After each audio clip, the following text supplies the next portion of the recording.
Привет. Қалай? Жақсы, сенің? Жақсы. Қандай жаңалық?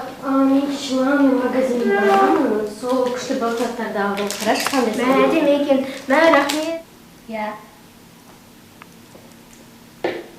Жақсы. Не болып қалды? Әкем мен мамам бүгін келмеді.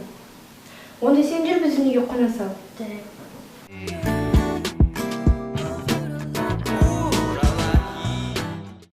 Айтпақшы Мереке, маған әкем жаңа телефонды сатып алды, қарашы. Не деген күшті. Камерасы қалай түсіреді?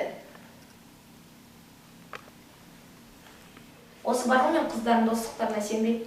Иә, бір нәрсе айта кетсең болды, бір-біріне ренжіп қалады. Менде бір идея бар. Давай тексеріп көрейік. Давай.